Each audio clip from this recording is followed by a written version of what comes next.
to go. Okay. Rolling the video. All right, good evening, everybody, and welcome to the September 5th, 2024 meeting of the Highland Park Zoning Board of Appeals. Patrick, may I get a roll call, please? Yeah. Member Chase, Member Trushansky. Here. Member Beck. Here. Member Zaransky. Here. Member Colither. Here. Vice Chair Yablon. And Chair Bay. Here. We have a quorum. Thank you. And I'll comment on the fact that we have Councilperson Ross and two members of Corporation Council joining us this evening as well. Having said that, the first item on our agenda is the approval of the minutes from the August 15th meeting. Has everyone had a chance to review the minutes? Yes. I'll state for the record, I was not present, but I did in fact watch the short video of the meeting, so I'm going to vote on the approval of the minutes as well.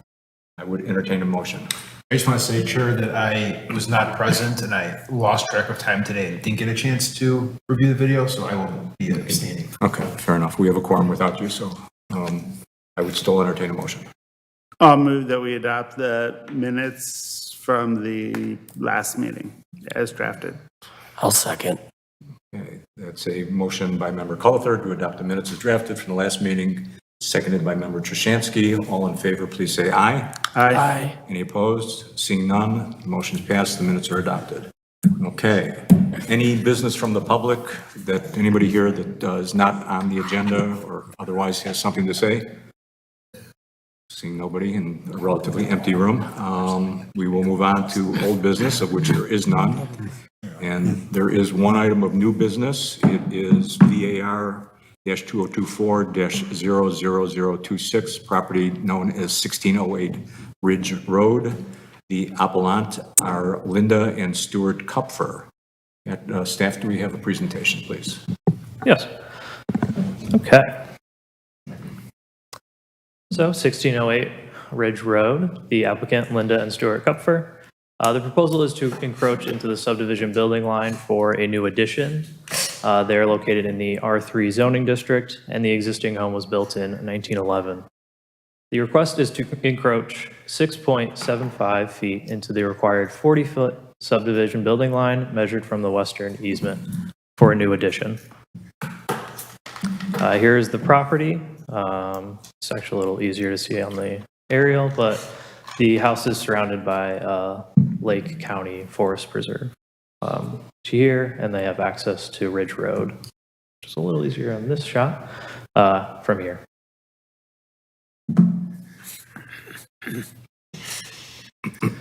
The platish survey, I'll get into the subdivision plat in a second to kind of explain it a little deeper, but this property along the western property line has a 33-foot ingress-egress easement, and then from that ingress-egress easement, there's a 40-foot subdivision building line, which is red and orange, and the encroachment will be happening here around the existing patio space.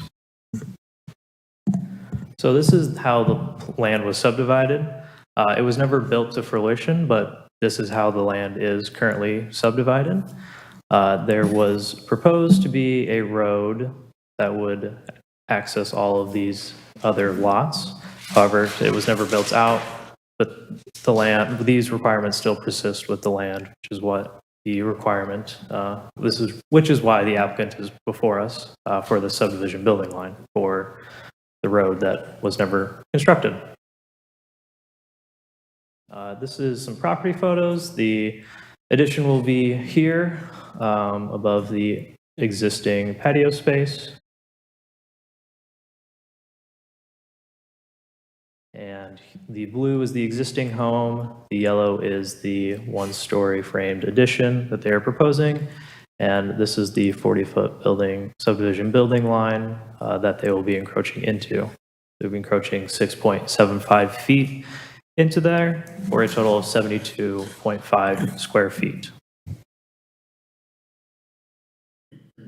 Here are some elevations. The topmost is the existing elevation, and the bottom is the proposed elevation showing the addition. This is from the north And this is from the west, same pattern. The addition will be located here, and it is shown here. This property has one variation on file for the solar panels that are located at the north end of the property. I'll go back to here. You can see them in the plotted survey. It's these markers here. These solar panels were encroaching into the subdivision building line as well as the front yard requirement. But that was all that was for this variation. It wasn't for the existing home. There were no other comments on any other city divisions, and we didn't receive any public comment. So, in review, this is to encroach 6.75 feet into the required 40-foot subdivision building line measured from the western easement for a new addition. And I would ask that the board use Chapter 150 standard of approval. Patrick, is it fair to say that at one point there was a larger development plan? There was going to be a lot of smaller units, and that's what the road was for? Yes, so this is the subdivision. All of these were meant to have homes on them. And then it just never came to be because this is, I can't say because, actually. Theoretically, this is a channel here, and so this area floods quite frequently, so that's could be a reason why it was never built out.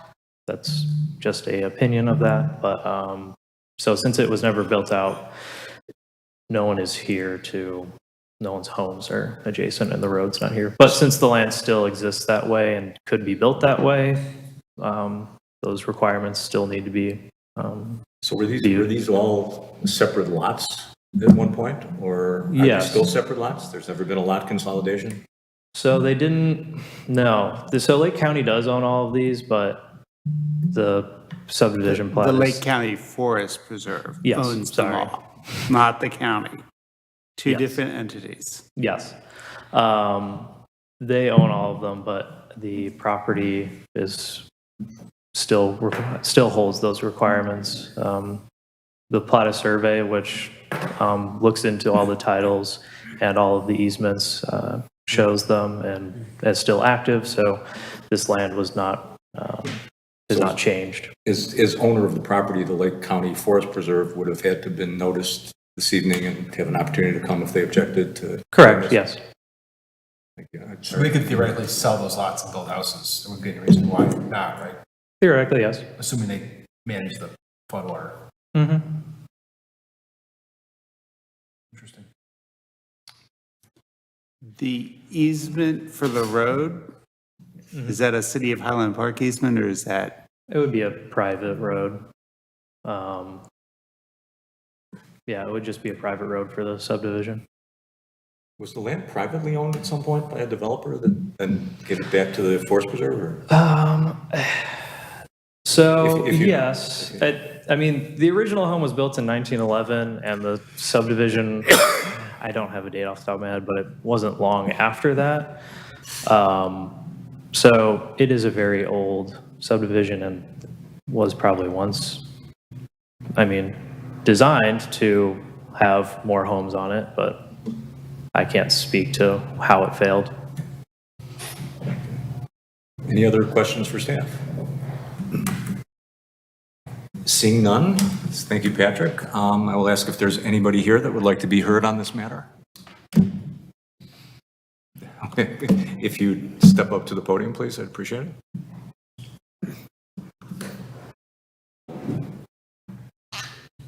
And if you could state your name for the record, please.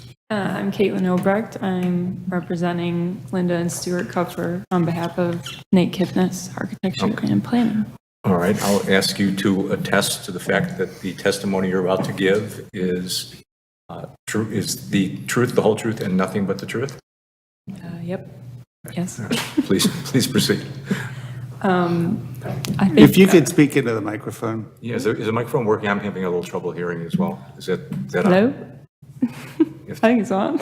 Yeah, okay, I guess you just have to stay close to it. Yeah. Okay. Thank you. I mean, I think Patrick did a pretty good job explaining the situation. The original easement is from the proposed subdivision was originally from like the 1940s, so it hasn't come to fruition in a very long time.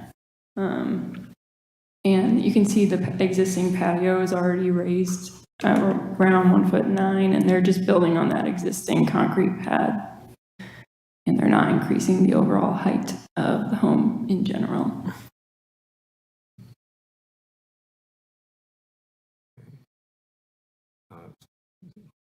Is that all you have to say at this time? I can answer any questions if Okay. we have any. Anybody have any questions? Yeah, can you just address some of the standards that need to be met?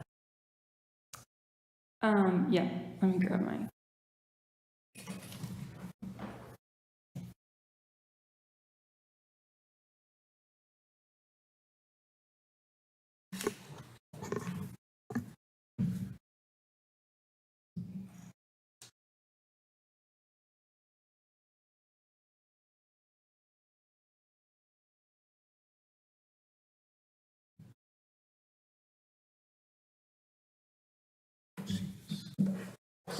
Letter from her office. No, I forgot my computer. You're more than welcome to scroll.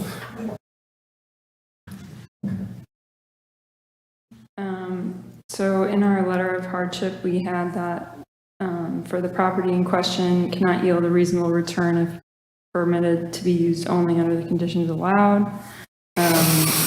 We said that it's a minimal addition that goes over the established easement from 1949 and is not currently relevant.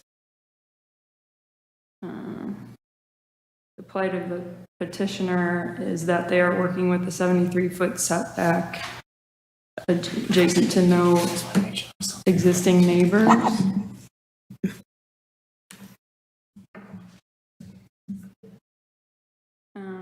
The particular physical surroundings, shape, or topographical conditions of the subject would result in a particular hardship. The 73-foot setback to the forest preserve is not a common setback for these districts, the R3 district. You know, it's I just reviewed the packet and I saw them there. So I saw them. Oh, our letter? Yeah. Yeah, Okay. the July 24th letter, it's part of the packet, so you don't, Yep. you don't have to, and if somebody has any specific questions regarding the letter or anything else, Member Beck? So it looks to me like there are other alternatives for this addition. What else did you consider without needing to encroach beyond the subdivision building line? We didn't, I guess the design originally was going based off just the regular setback, and then it was brought to our attention that there was actually the easement on top of it. So we're working with the existing concrete pad that we have and working with the design of the existing home. So it's just going on that existing pad that I can see right there. Yes. And it's in line with that. Right. Well, it projects like 2 feet from the other facade that it's in line with. Okay. Any other questions? Seeing none, is there, I think it's unlikely, but is there anybody else here that wants to be heard on this matter? Seeing nobody, I'll hold the board. We'll start with Member Beck. No, You're not here. no, that's fine. I see the hardship that, there's an obsolete subdivision building line that has no relevance to, the current lot of the land. And I do see the reasonableness of just using an existing concrete pad to put this addition on. So I think I can find my way to seeing the hardship and approving this. Thank you. Member Zaransky. I agree. To me, it seems sort of obsolete, and I think it makes the most sense to place it where you're placing it due to the current design that you're working with. So I would also approve. Member Cawthor. I would agree with my colleagues that I do believe the standards have been met based on the letter provided by the applicant. Subdivision building lines, I think, are some of the most difficult cases, other than maybe heritage trees, that come before this body. And in this case, I believe it is irrelevant, and I would urge City Council to ask staff to work with the Lake County Forest Preserve to ensure that these properties are consolidated and ensure they are kept as a natural preserve in perpetuity, such that that road and the subdivision's building line are no longer necessary on this buffer. So other than that, I would agree that the requirements for the variation have been met. Fair enough. Thank you. Member Trushansky. I really don't have much else to add that everyone else already said, so I would be in favor. Thank you. Yeah, I agree with my colleagues. I think to enforce a easement that has never been used, not going to be used, would seem to be unfair to the owners of the property and having to conform what their plans are to something that's really irrelevant at that point. So at this point, so I would also favor the granting of the variation. Having said that, I will entertain a motion. I'll move that we adopt the variation order as drafted. Second. Okay. It's a motion by Member Collier to adopt the variance approval order as drafted, seconded by Member Zaransky. Patrick, may I have a roll call vote, please? Yes. Perfect. So, Member Trushansky, Aye. Member Zaransky, Aye. Member Beck, Aye. Member Collier, Aye. and Chair Bay. Aye. Congratulations. Thank you. Your variance is approved. All right. Oh, sure. The question is regarding Commissioner Collier's request. And the question is actually of Planner Hoffman.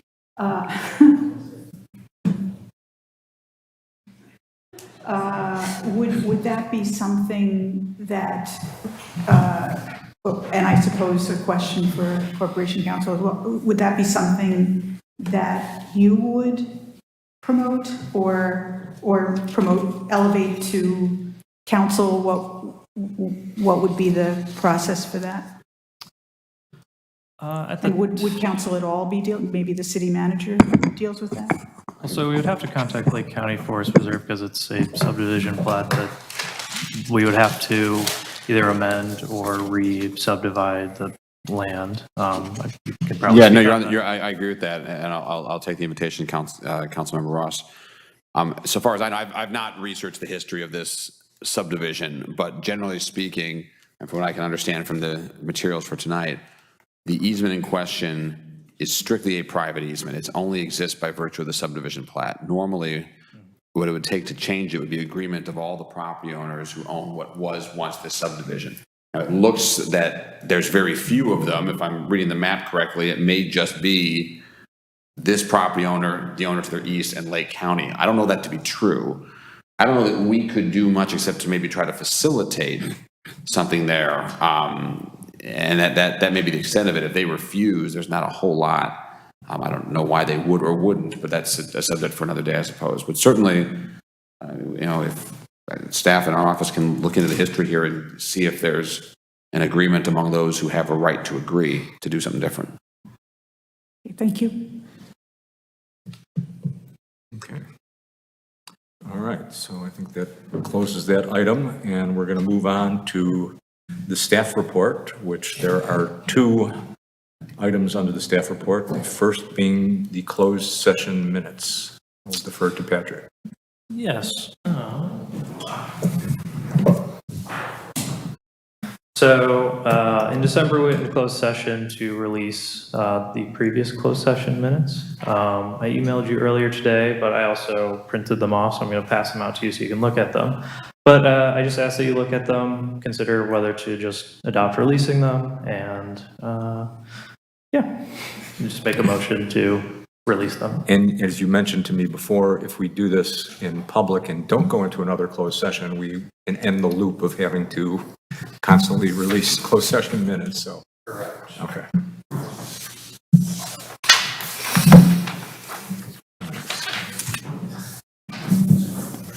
They're rather short. I think they actually were for the same purpose, to release some previous closed session minutes.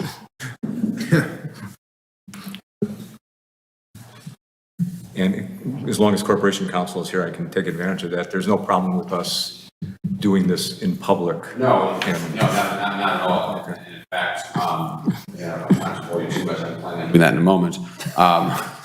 But you can simply agree to adopt the minutes of the December 7th closed session, and they would still remain. You could adopt them and agree that they could be publicly available. You could adopt them and hold them. It's up to you how you want to do them. Fair enough. Thank you. Okay. Anybody have a motion? Member Beck will move to approve the minutes and make them public. Second? Okay. Motion by Member Beck to approve the minutes and make them public, seconded by Member Cullither. Patrick, how about if we do this with a roll call vote, please? Yeah. Member Strashansky? Aye. Member Beck? Aye. Member Zaransky? Aye. Member Cullither? Aye. And Chair Beck? Aye. Minutes are released and made public. All right. Now, moving on to our yearly favorite part of the being a member of the zoning board. We have the illustrious two corporation councils to provide us with legal training. Boy, oh my God. You know better. All right. Good evening, everyone. It's nice to see you again. By that introduction, I know most of you. Member Trushansky, nice to meet you. Hart Passman, my colleague Marcus Martinez.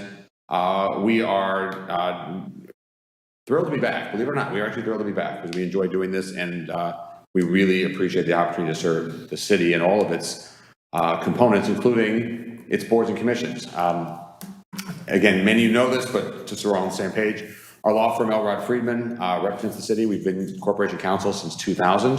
Marcus and I, along with our partner, Steve Elrod, and every member of our firm is here to serve the city at all of your legal needs. And part of that is guiding boards and commissions through what you need to accomplish every time you come together to do the best you can to do your work legally. And you're doing a good job of that, so congratulations. This is a refresher. This is not a castigation. We provide this training every year for the Zoning Board, the Plan and Design Commission, the Housing Commission, and the Historic Preservation Commission at the request of the City Council. I won't speak for the council as to why, but I surmise it's because those four commissions, perhaps uniquely, have pretty weighty work. You have really heavy roles in how property is used and developed in Highland Park. And because of that impact, because of the role that you can play in how the city develops and grows, council would like us to provide this training. This is a refresher. This is going to be familiar to, most of it will be familiar to all of you. I would encourage you as we go forward, interrupt us if it's the pleasure of the chair. I love a discussion, love a debate, argue with us, ask us questions. It helps. And I was saying a little bit about that with Member Beck earlier. Every time we do this training for each of the commissions, we get different questions, different issues come up. That's a good thing. That's part of the purpose of this. So I'm looking forward to that discussion tonight. This is the agenda, and preview. This has not changed. There's very little that's new here. That's probably good. There have been no sea changes in Illinois zoning law. So we'll cover these topics again. I imagine some of them will be of more interest based on your agendas over the last year. We'll cover your legal authority from a state law perspective. We'll look at the two items that you are charged with adjudicating, variations and appeals. We'll review the procedures that we recommend you follow. We'll take a quick look through the sunshine laws in Illinois, Freedom of Information Act and the Open Meetings Act. And finally, we'll close, as we always do, with a brief refresher on the city's ethics guidelines. There is a separate section of the Illinois Municipal Code that deals with zoning authority, and I'll talk about that very briefly. I'm not going to read this whole paragraph, but this is the purpose clause in Illinois statute. This is where the concept of a zoning board derives, where the concept of zoning authority derives. You can see, talking about preserving adequate light and pure air, safety from fire, that used to be a much bigger deal. It still is a big deal, but there used to be more fires. Floodwater, stormwaters, public health, safety, historic and architectural and aesthetic importance. All these concepts are thrown in this big meaty paragraph. And what it says to me as a practitioner is you've got broad authority. The city has broad authority to engage in zoning regulation. That's been supported by both Illinois courts and the United States Supreme Court. Getting a little more specific, some of the many topics that are specifically identified in statute as subject of local zoning authority include height and bulk, setbacks, uses, whether they're prohibited, permitted uses, or special uses. Affordable housing is actually contemplated in the zoning enabling law. Exterior design. There's a lot more in there as well, but these are all elements of proper zoning authority. Sometimes you'll get an applicant maybe here at the Plan Commission or perhaps City Council questioning why the city is meddling. What business does the city have in a given topic? Well, we're allowed to do it. State law expressly contemplates it. Now, within the zoning enabling law, this first bullet, the city may provide for the appointment of a board of appeals. That's you. I've highlighted a couple of provisions in the enabling law. We're going to come back to this in a moment. But what this provision says is that the Board of Appeals or the corporate authorities, being the City Council, can determine and vary the application of zoning regulations as long as it meets the purpose and intent generally of the zoning code in accordance with general or specific rules. We asked about the standards in our code. And at the bottom there, of course, it refers to the use, construction, or alteration of buildings or structures, the use of land. So variation authority is pretty broad. That's what this paragraph is. I didn't highlight it here. You'll see in the fourth to last line, there's a reference to practical difficulties or particular hardship. That is a key phrase, as I know you know. So now we get to our city code. I'll turn it over to Marcus here. And as Hart mentioned, the statute says that the city may provide for a zoning board of appeals. The statute doesn't require it. And so the city did so. That's why you see yourself sitting here every other Tuesday night. Question on I'm that? sorry, can you go back to the previous slide? Sure. It says practical difficulties. We spent a lot of time talking about practical versus practicable.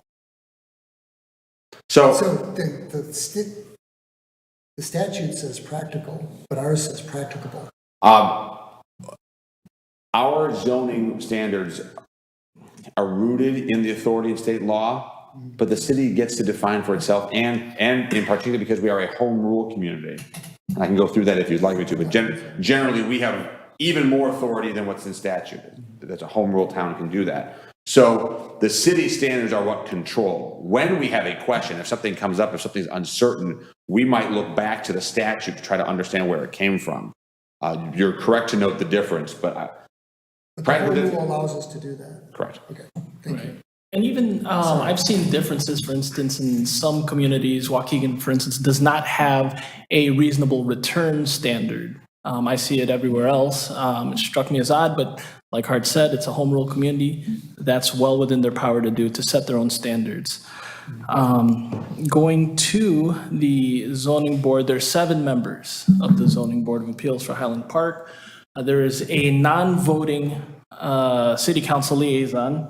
There is a non-voting student representative. Your jurisdiction includes hearing applications for certain variations. You can hear and make recommendations as directed by the city council. You can hear and decide appeals from the decisions of the zoning administrator. Is this one me? Yeah, I think so. Oh. I'll take this one. I'm sorry. We got to rehearse this. See, we have to do this every year. Mark's mentioned your authority over some of these. You know this. You do have final authority over certain types of actions. The specified categories, that's in Article 12 of the zoning code. You have final authority if the city council gives it to you on what's the ComPeer referral, and you have final authority over appeals. State law allows municipalities to decide if they have a zoning board, whether they'll give them final authority or just be a recommending body. In Highland Park, you're a hybrid. You have a little bit of both. And that is, it's somewhat unique. I've seen it in a few places. Many communities might give zoning authority on a couple items and have the rest go to their city council or village board. Appeals, the compere rule happens to be very unique. That is a, maybe it'd be a Highland Park special. Appeals almost always is final authority for zoning boards. Not entirely, but usually those stop with you here. We'll talk about appeals a little bit later. Yes, I'm sorry, Chairman. Just a kind of a technical point. When you say final authority, we have final local authority. If we decide something and someone wants to take it to court, that would be a higher authority. Correct, yes, I do not mean, we do not, right. So with your decision, for example, the last variation you had tonight, you had final authority, the order's adopted, once it's signed, it's valid. If someone didn't like that, their only outlet would be to the Circuit Court of Lake County. Where if it's a matter that's been referred for a recommendation to the city council, what you do here would go back to the council and then from there would go to court. There are distinctions in how the court battle happens also, but that's, we have time, we can talk about that. I have it here. So administrative review, for items you have final authority over, your record is all the court will look at. And the lawyers in the room, I know are familiar with the concept, but it makes a difference in terms of preserving whatever decision you make here. Under administrative review, whoever is challenging the decision and the city cannot bring new documents or new evidence before the circuit court. They would look solely at the materials that were before you, the agenda packet, the transcript, whatever else was said and done in this room. And so it illustrates the importance, particularly when you have final authority, of creating a proper record. The question to walk us through the standards was terrific. I don't know if you caught me smiling. I love seeing that. Not every zoning board is as attentive to that as you are. Because if this was a more contentious item, if we're marching up to Waukegan to fight it, I want to be able to point to a transcript and say, look what the zoning board did. Your substantive decisions are almost always going to be defensible one way or another. It's a lot easier to defend almost any substance. If we're not following procedure, we have a little more of a problem. That's another theme we'll talk about more. So when you have final authority, creating the record, knowing that's all a court could look at is particularly important. Who's the zoning administrator? The zoning administrator is Joel Fontaine, Director of Community Development. Yeah. Joel is the ultimate staff authority on all zoning questions. He's guided, of course, by planners like Patrick and the rest of the department, but ultimately Joel makes the decision. Is it always the director of community development, or is that like kind of rotate around depending on? In Highland Park, it's the director of community development. Other communities may handle it differently. It's typically one of the higher level planners, depending on how the municipal government is structured. Is it like an ordinance, or does the city manager pick, or how does it? It depends on the community. And our zoning code states that the zoning administrator is the director of community development. Got it. The city council could change that. They can make anybody the administrator. I mentioned administrative review. When you don't have final authority, when it's a compere referral back to the council, if it then goes from the council into a court battle, that's under de novo review. De novo is Latin, it means new. And that kind of an appeal that kind of a challenge, I should say, a court could look at new evidence. That does not mean that your record is less important. It does not mean that the city council's record is less important. What it means, though, is that the litigants could bring all sorts of new items to bear in a battle before a judge. So before you, this is the language from the statute on when variations are allowed. It kind of goes to your question from earlier, Board Member Beck. The highlighted portions show when variations are allowed. They're allowed in cases where there are practical difficulties or particular hardships that would result in, if the zoning ordinance regulations were carried out to their strict letter, practicable, I see those as consistent. It's not inconsistent with the statute. This is the language from section 150.1201 of our zoning ordinance. And as in the Illinois zoning enabling law under our zoning ordinance, variations may be granted when the ZBA has made findings that because of specific conditions, practical difficulties or particular hardships would result upon the petitioner if the zoning ordinance was strictly enforced, was strictly carried out. The only difference, as Hart had mentioned earlier, is the hybrid model where the compere model is involved.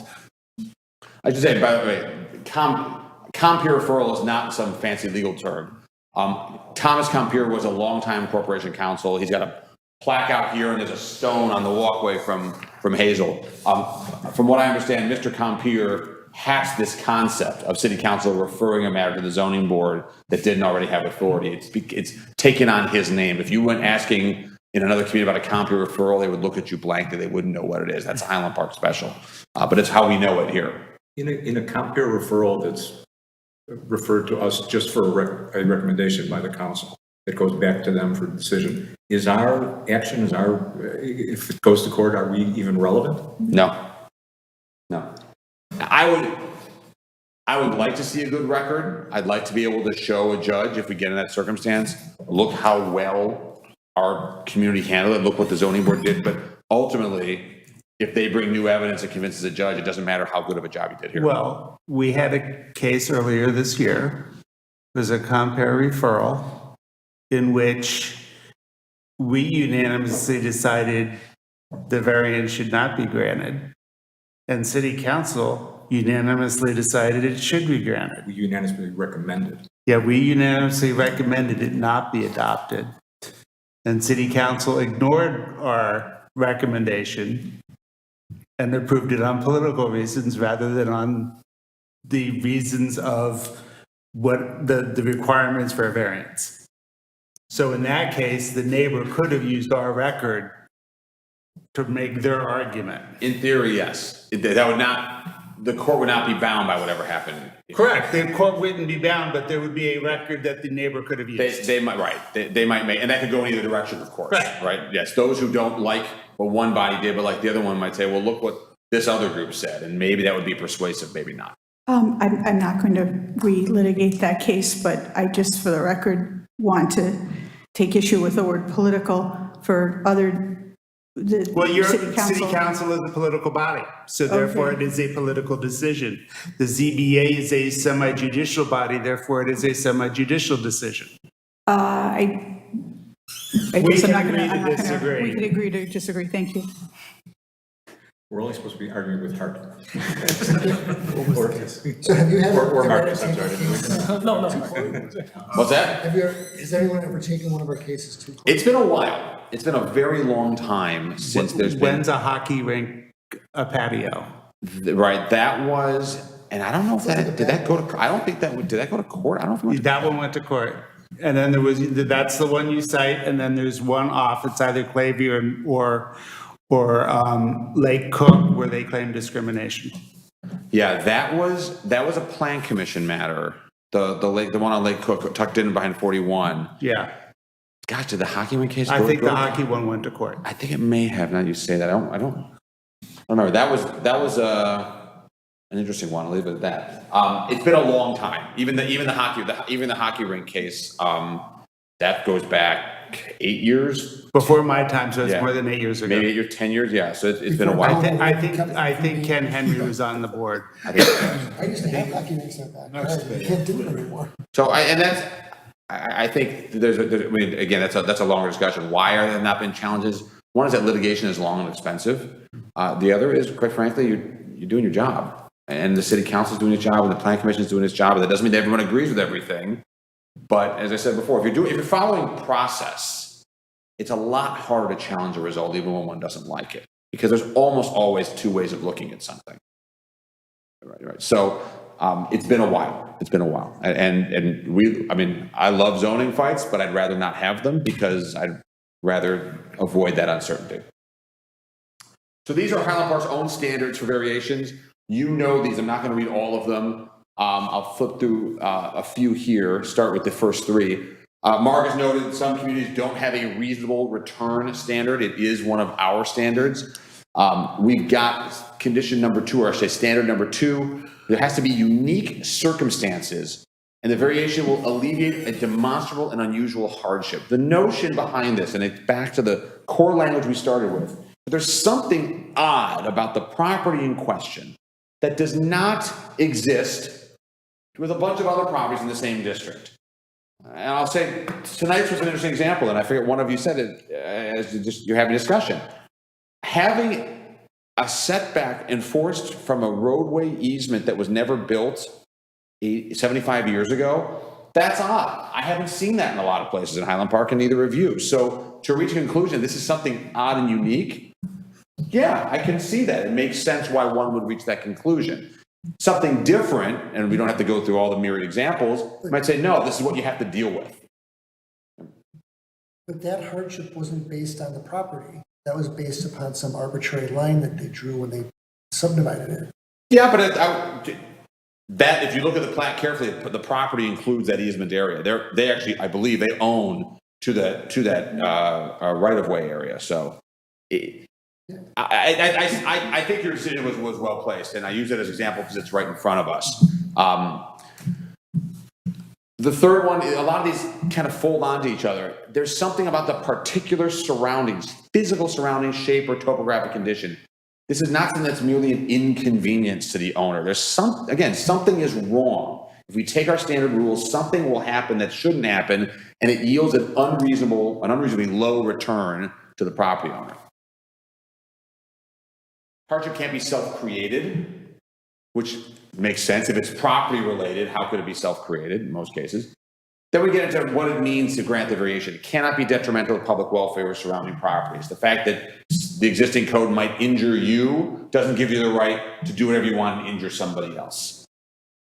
A variation cannot impair adequate light or air or increase congestion or risk of fire. There's that fire again.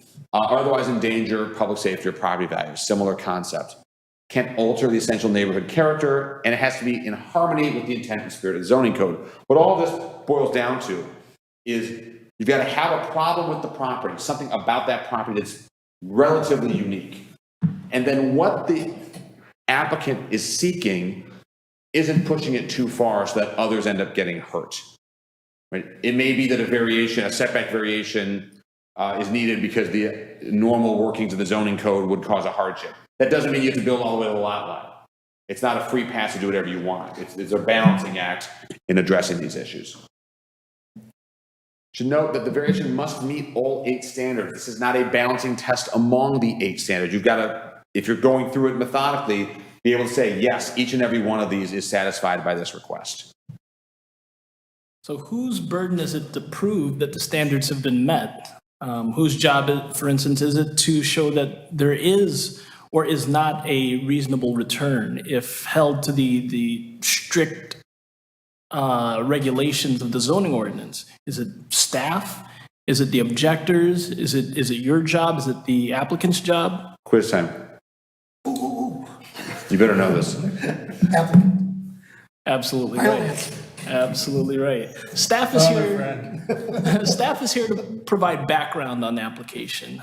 That's their role. They're not here to advocate for or against the application. So some common problems that we've seen, and maybe these have been recent, maybe not, but we do see them from time to time in zoning boards throughout the area. The case of the greedy applicant, and I noted this a little bit. I'll come back a little. It may be that someone has a problem, or their property poses a problem. They cannot achieve a, quote, reasonable return. That does not open the door to do whatever they want to. Similarly, someone does not have the right to get everything that they want because there's some issue, or they say there's some issue. We are trying to allow for the sensible and harmonious development and use of property in Highland Park, no matter the zoning district, in a manner that's complementary and beneficial for all those around it. Question, Aaron? Yeah. If we grant a variance, and I saw the word, the classification objector up there, and there's somebody who had objected, who is it that would have standing to take it to court from the other side? Say we wrongfully granted that variance. Is it anybody who lives in Highland Park? Is it somebody who's affected directly by this? How do you determine who's directly affected by a variance and who's not? Another good question. Our zoning code does define who the parties of record are. I would say they'd have to have been here at the hearing.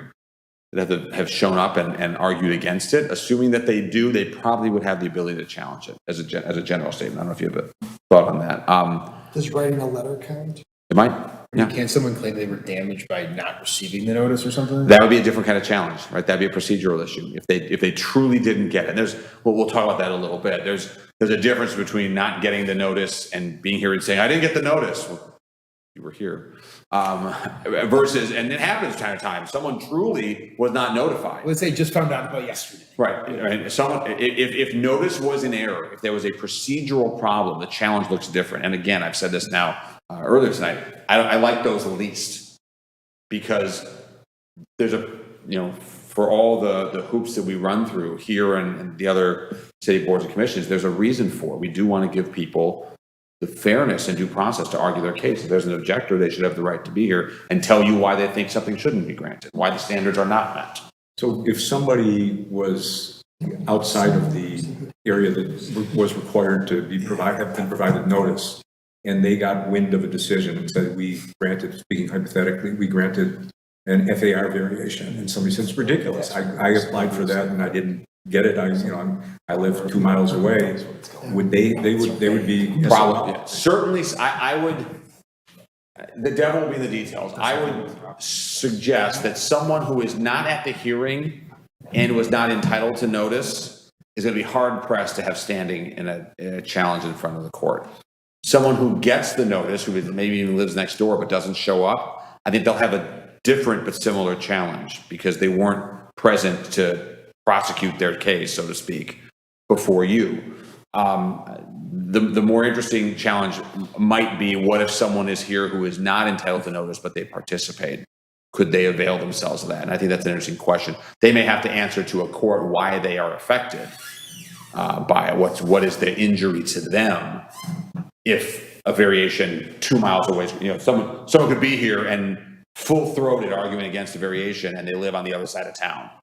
They'd have every right to bring that argument here before you. I don't know what a judge in Waukegan would say. We haven't had that one either. If I could see someone who lives in Highland Park and we granted a variation on a public building uptown, that could potentially injure them because they live in the town. Potentially, right. I think the facts would matter. Do the notice requirements go across governmental boundaries? So if you live on the border of here and Lake Forest, or here in Deerfield, or down on Lake Cook Road, does the notice requirement go across those governmental boundaries? Patrick, yeah. Yeah, it's any property that is adjacent. So if you were doing something down on Lake Cook Road by the Botanic Gardens, you would need to notify the Botanic Gardens. Correct. The county got notice today. They're not really officially Highland Park. Right. Yep. Right, but they're a property owner In Highland Park. in Highland Park. Versus if the Botanic Gardens is at Highland Park. I recall, and it's been a while, I don't know if it was a matter before this commission or another, there was something years ago down around Lake Cook and Waukegan. No, it wouldn't have been that far because that's not Highland Park. Somewhere in that area where there were notices were sent to properties in Deerfield. Mm-hmm. Because they're just, and I remember talking, I don't know if it was Joel Fontana or his predecessor, and we thought, you know what? The code doesn't say to stop at the city boundary. Why not? The truth is, someone can come from anywhere and come and participate in our meetings. Mm-hmm. You'll decide how much weight to give their testimony based on their attachment to the property, but... Well, we don't ask for address anymore, so we don't know. There you go. So this case today. I have a question. Yes, Councilmember Ross. So, thank you. Is it, if it's somebody who, feels that Highland Park as a whole is damaged by whatever decision, they would have to be, they'd have to be present for the meeting to... Almost certainly. Okay. Yeah, I would think that's a lot harder to claim. Usually, when you get to court, you have to be able to explain to a judge why you, the plaintiff, are injured by some decision. The courts are not there to be kind of the overlord of good public policy. Ignore for a minute that I'm your counsel. I live in the city. I live in Chicago. So if I come strolling through and I see you make a decision, I think it's terrible. I can't go to court and say, you know what, I just think that the zoning board could do a better job. The judge would say, well, you have no connection to this. You have no injury to this. Now, if I live next door, it's a different story. But someone's going to have to show some reason why. I was thinking of, it could be anything, but a heritage tree, being removed and there's a lack of heritage trees. That's just one example. But, right. I would say someone would have to show what their individual standing is. Yeah. We don't, our courts, and there's, not just in the zoning context, but all sorts of governmental decisions, of course, will say, we're not here to challenge or to look at the wisdom of a decision. If it was made properly, that's all that counts. And the person who's challenging it has to have some skin in the game beyond just an interest in good government. We go back to our common problems. The case of the unique applicant. We talked about the need for the problem has to be property based. Variations are not meant to be because the person has something unique about them. And the reason for that is probably self-evident. That person will not live on that property forever. None of us do. You grant a variation to someone because of who they are, that will last and won't be justified when someone else comes along that may not share that unique characteristic. And that gets to the notion of a self-created hardship. There's an exception to that sort of, and it's noted up on the screen as the Fair Housing Act. I am not talking about a circumstance in which someone has a physical disability or a recognized disability under federal law. The Federal Fair Housing Act requires local governments to make reasonable accommodations so that persons with disabilities can live on equal terms within the communities. So perhaps the most obvious example, someone who is in a wheelchair and cannot walk up and down stairs might need a ramp in there across the setback line because there's no other way to get into the home. If that comes up, and we've had issues like that before, we would advise not to take it through a variation process because they never meet the self-created hardship rule. But they are entitled to relief under the Fair Housing Act. Those are typically handled administratively.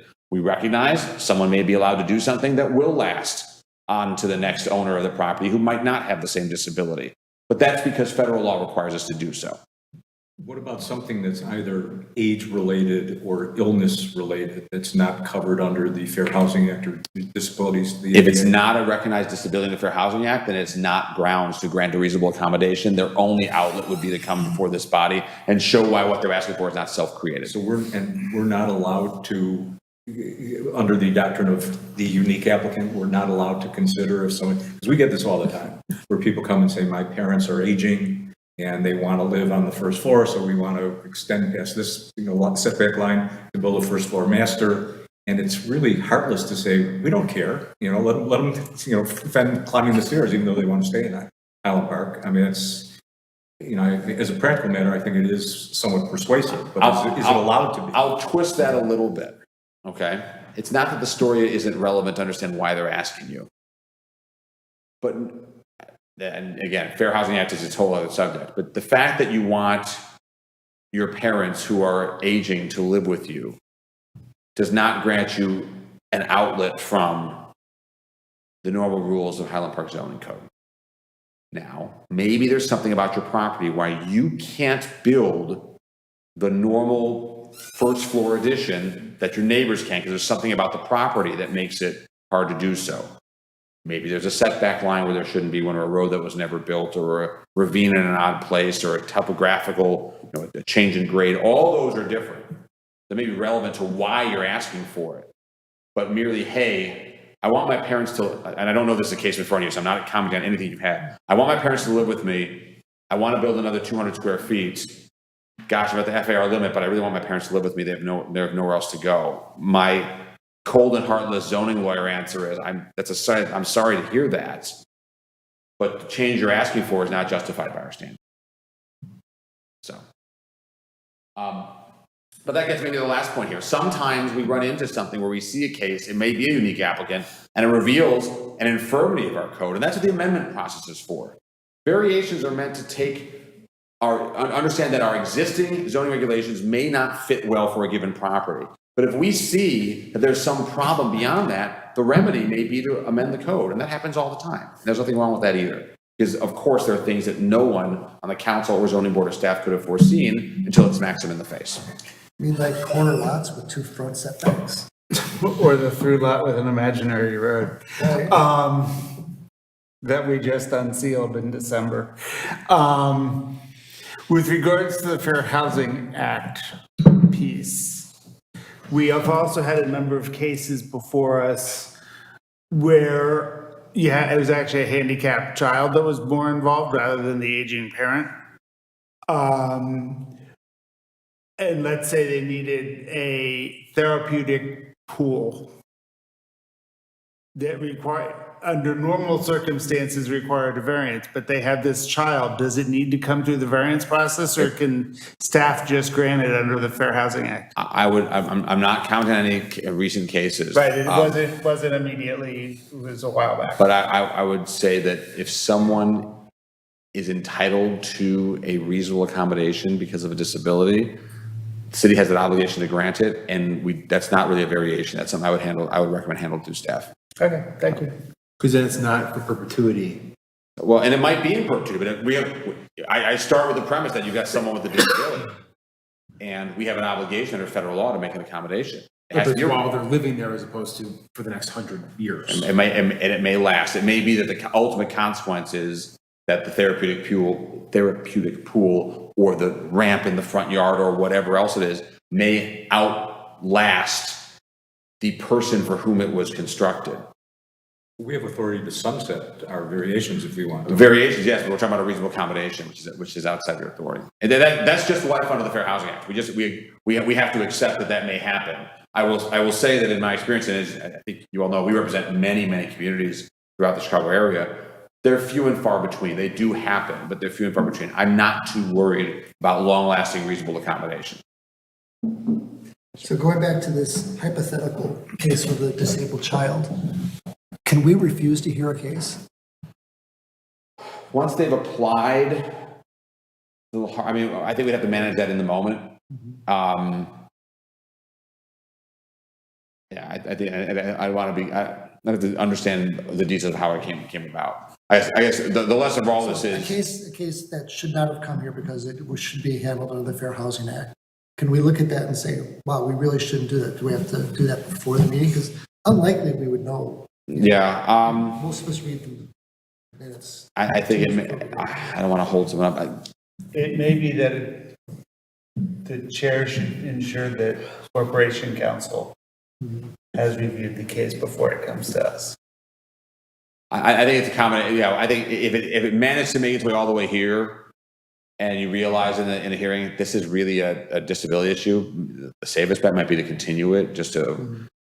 Because what is most likely to happen there is if you were to take a strict application of your zoning standards, you'd find it doesn't meet the standards. And then we're in a very awkward spot. We've got someone who is by a different law, perhaps entitled to what they're asking for, and the wrong questions are being asked of the wrong people. And that's just a bad scenario. So I think that's something we can really work on with staff and how to gatekeep to keep that from happening. But procedurally, it sounds like we should just continue the case. I would say in a vacuum, yes, that'd be my right. If it's hitting you in the face, this is a disability issue and a Fair Housing Act issue, not a variation issue, that's what I would probably do. Another common problem, really, really, really good idea, but it's not allowed. Variations have to satisfy all 8 standards.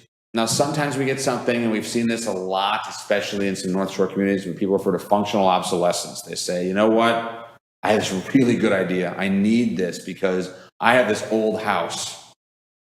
Steve Elrod, our partner, likes to comment about how many garage spaces you have. People in Highland Park and neighboring communities often have families with enough people. Everyone has their own car. There's a community that depends on automobiles in most of our neighborhoods. Well, some older houses don't have 3 or 4 berths for cars. Is that a matter of getting a reasonable return? Is that a matter of a particular hardship or practical difficulty? That's a tough one. Maybe. It may be a good idea. It might say, yeah, living in Highland Park in 2024, you're here, you're almost certainly raising a family, your kids are going to grow, they're going to need a car, you got to have 3 or 4 garage spaces. I understand that. But a lot of those are not necessarily meeting all 8 standards. So be on the lookout for the good idea, it makes sense, and yet it might be something that is not satisfied, or the standards are not satisfied. That may be another one where you want to go back and say, we might need an amendment. We need to hit this a different way. We talk ourselves into a lot of... Okay, man. All right. I know you mentioned, and I was going to ask you this before, you represent a lot of municipalities, and I suspect you're aware of a lot of the codes, even of the municipalities that you don't represent.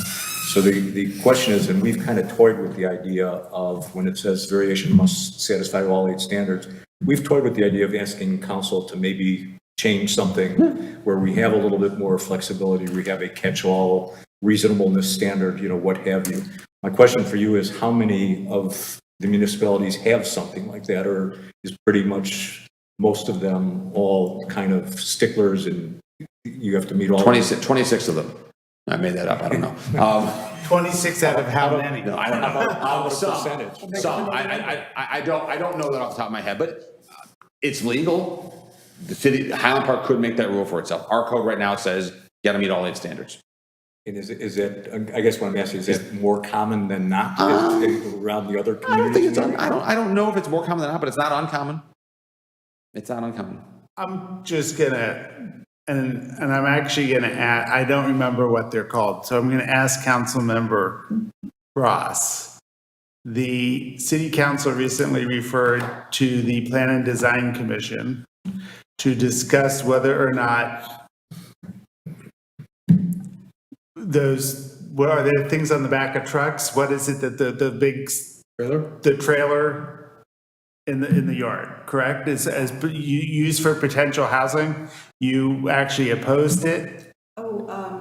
You're talking about storage containers? Yeah, storage containers. The use of storage containers As housing in yards. Okay. This is, and what I want to ask at this point is whether or not how that would play into the need for variations. Potentially, there may be zoning districts where every single one would require a variance. Some of them already have trouble fitting a one-car garage on their lot. So I think as the code changes, if the code changes with regards to storage units, storage cargo, whatever is being used for housing on a lot, the questions become with regards to setback, with regards to FAR, with regards to your rear yard coverage. There are lots of other things that may need to be discussed that might overburden the zoning board if they regularly come before the zoning board. I think there'd be a distinction between whether something is temporary or permanent would be one of the. Yeah, well, but that's not discussed in the zone, So that's going to be at the next Plan and Design Commission meeting. And as the chair mentioned, this is a temporary use from my recollection of the application as it stands now, the application from the department. It is but for how long without a permit you can have a storage container on your property to do certain things. The idea isn't to have it there as a permanent structure. And I believe where we settled was something, I can't remember the exact number. I think it was 2 weeks and an extension, a very short extension, but the overall, the majority felt that storage containers were not appropriate housing. No, I heard that, and that, I just remember what I heard. I don't know what's going on at PDC. But, obviously if it is, depending on the length, there is nothing in the zoning board code from what we've seen previously with regards to temporary structures.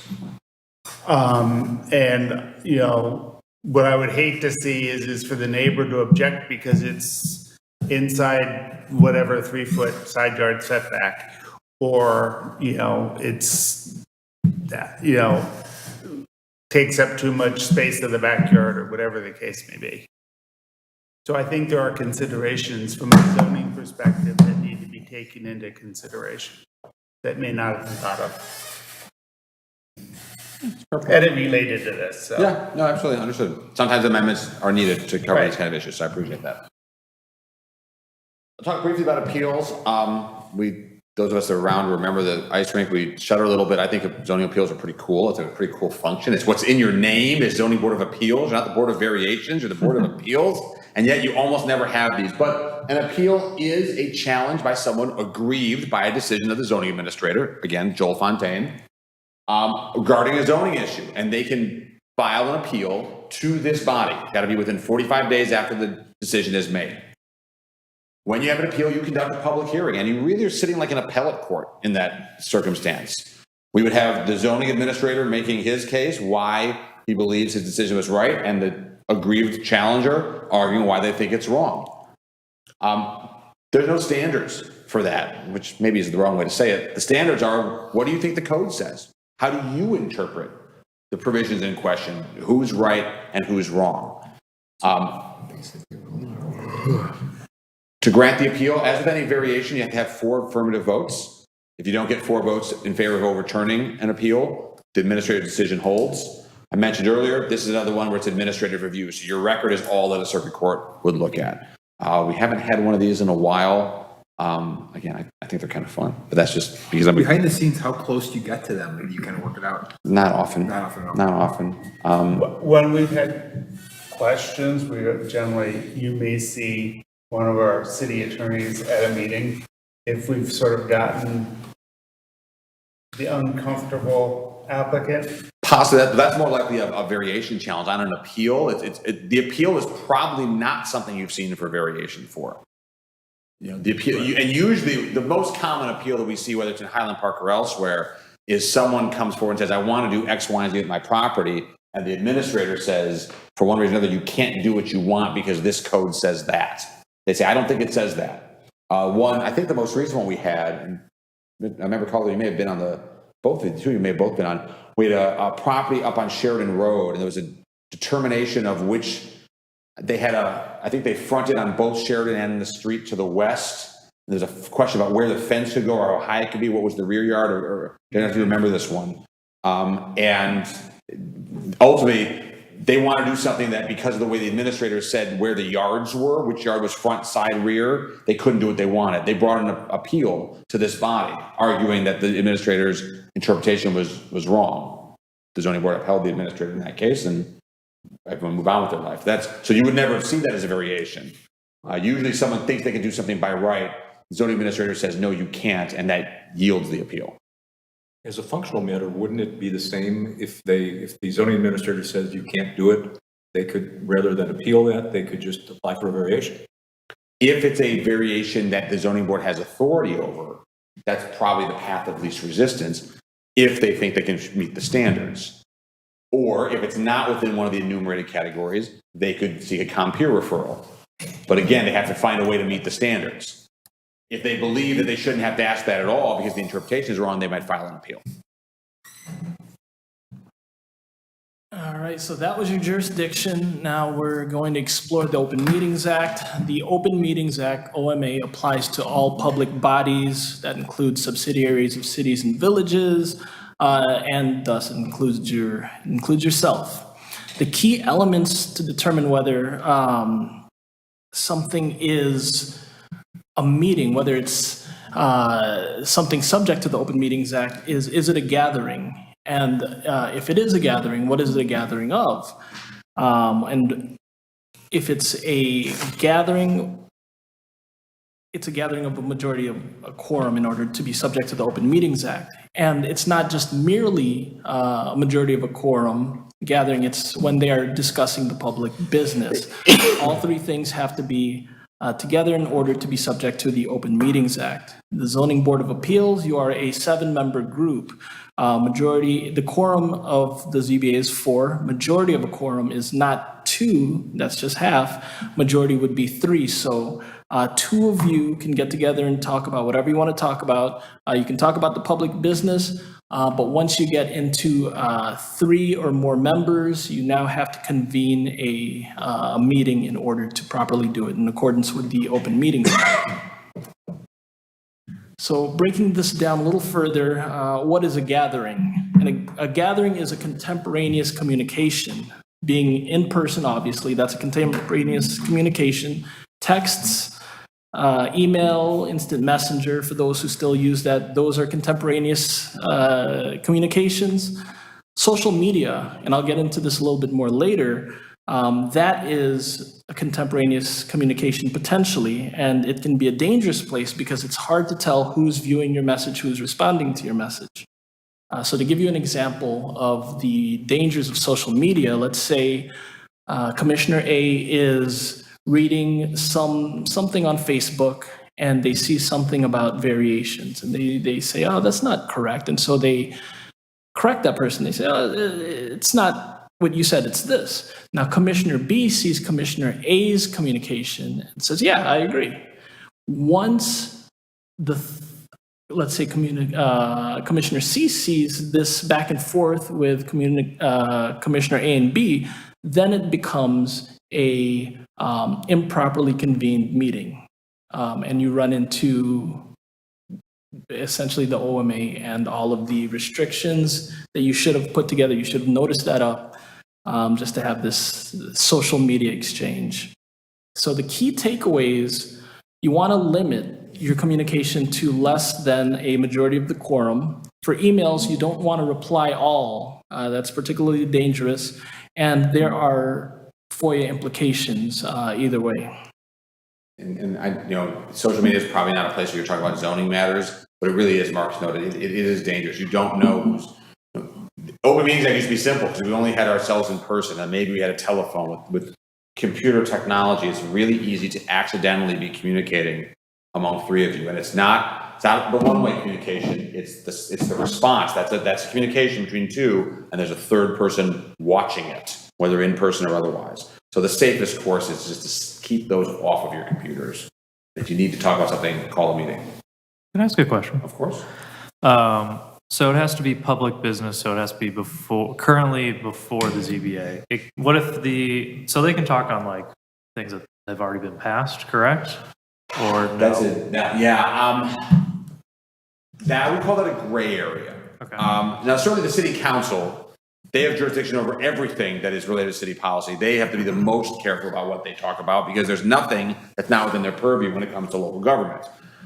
There are things that are outside your purview, and to your point, Patrick. I'd be careful about talking about development issues only because it might still be active somewhere. Maybe it's in front of the city council. Maybe there's a matter coming to you and you don't even know it. I'd rather not have to defend that. Can you talk about the city's garbage routes? Yes, that is not a zoning board matter. If you're talking about that, I would say that's not the business of this public body. But like we're seeing a lot of garage variations, discussing that kind of... Safer not to talk about that except at a notice meeting in the zoning. Gotcha. So this is a new slide. This is the new slide. This is the only new slide, so pay particular attention. Ooh, there was a new case. Two cases, Linkey v. Freed and Garnier v. O'Connor-Ratliff. They explored whether or not a public official's Facebook, Twitter, TikTok is a public forum. And that's important because if it is a public forum, then you're subject to a lot of restrictions, blocking someone whose comment you don't agree with or deleting comments. Public forums have very strict rules about that. And so what this case decided is that, and before I get into that, there was, prior to these two cases, a lot of different courts across the country that disagreed and had their own standards. Finally, the Supreme Court made a definitive standard that you can use to consider whether or not your Facebook is the city's Facebook. And the first standard is whether you possess actual authority to speak on behalf of the government. And even this is a little bit gray. The court noted that it is a fact-specific analysis. You're going to want to look at whether there was written code or written rules stating that you are endowed with this ability to speak on behalf of the government, whether there's long-standing custom that makes you sort of the mouthpiece for the city. The second standard is actual exercise of that authority. And so that is what the court kind of settled on. Do you possess actual authority, and did you exercise that authority? If the answer to those two factors is yes, then your Facebook, your Twitter, that is a public forum, and you have to be very specific, very careful about how you delete and how you block. Assuming all of these people are members of a zoning board, under what circumstances would this communication be permissible under the Open Meetings Act? If it's an official meeting that was notified. Yes. What else? They're talking about their fantasy football team. Assuming that's not their public business somehow, yeah. Both good answers, both correct. Maybe it's 100-member body, and that's not even close to a majority of a quorum. So we cover this, and you know this, but in brief, as Marcus noted, the third criteria for a meeting is that it's a discussion about public business. So if it's political matters, social matters, private business matters, as examples, you can talk about them. I would, to answer maybe further Patrick's question, be mindful of optics. But yes, you can talk about things that are not zoning board business without implicating the Open Meetings Act.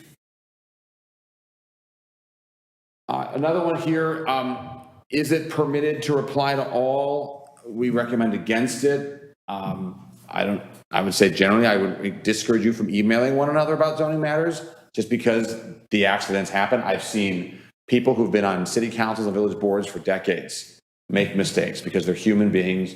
We all hit reply, and then we hit reply to all, but we don't realize it, and we say something we shouldn't.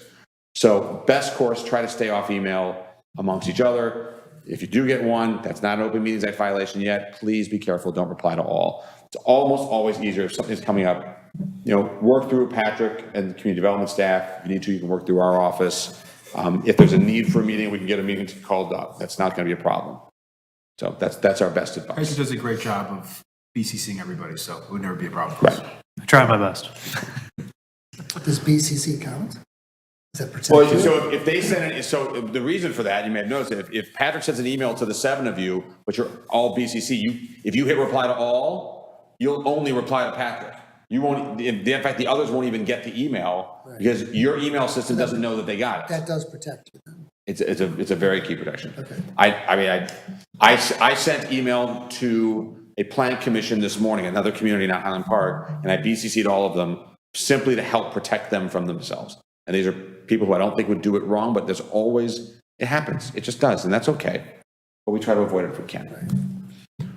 Other parts of the Open Meetings Act, this is a little less important for you, not that you don't have to comply with it, but because everything you do is based on applications that property owners give you. But you have to have an agenda for a meeting. We have to take minutes for our meeting. These are requirements in the statute. You can consider an item that's not on the agenda. Once you're here at a properly noticed and convened meeting, you can talk about whatever you want to.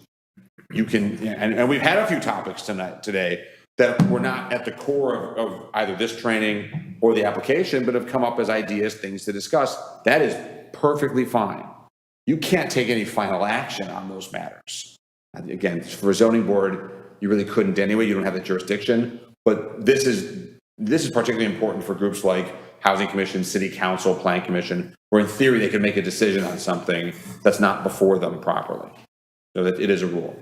If you take action on something that's not properly on the agenda, it's voidable. It could be undone by a court decree. You're required to take the Open Meetings Act training within 90 days of being named, of taking your oath of office for the ZBA. It's very helpful. It's easier than just trying to read the Open Meetings Act from beginning to end on your own and make sense of it. It's available on the Attorney General's website under the Public Access Counselors section of it. So if you ever have time and you want to have a little bit of fun, you can just go and take that test. You should have all done it at least once at this point. So if you haven't, please talk to Patrick after the meeting. What happens when you violate the Open Meetings Act? Well, a civil suit can be brought against you. Criminal charges can be filed against you. Technically, violations of the OMA are a Class C misdemeanor, meaning a sentence of imprisonment not to exceed 30 days, as well as a fine of up to $1,500. So notice that meeting, be careful with your reply-alls. When in doubt, check with staff, check with us. More likely, the penalty for a violation would be a review by the Open Meetings Act. They'll issue a binding or non-binding opinion. The PAC, as it's called, was an arm of the Attorney General's office that was formed about 12, 13 years ago when FOIA was rewritten. And so you're more likely going to see PAC decisions that are non-binding opinions which don't force any action, hence the non-binding aspect. And the city's not going to indemnify us if we just? We can't keep that. I don't know anyone that's gone to OMA jail yet. I don't want any of you to be the first. Is that a copyright violation? Probably. Fair use. Not that. Unless you're a Hasbro or. It's at the copy now. I want to talk briefly about the Freedom of Information Act. This is much more subject for staff consideration and to a lesser extent the city council, but I want you to know this is out there. FOIA is the companion sunshine law. Open Meetings Act is about doing business in public. FOIA allows the public to get the records of the city's business. All records under Illinois statute are presumed to be open to inspection and copying. There are a number of exemptions from disclosure, but it's the city's burden to prove that an exemption exists and therefore that a record could be redacted or withheld entirely. So, are you subject to FOIA? The answer is, on a limited basis, yes, you are. And Marcus will explain that. Yep. So are you subject to it? Generally not, with an asterisk.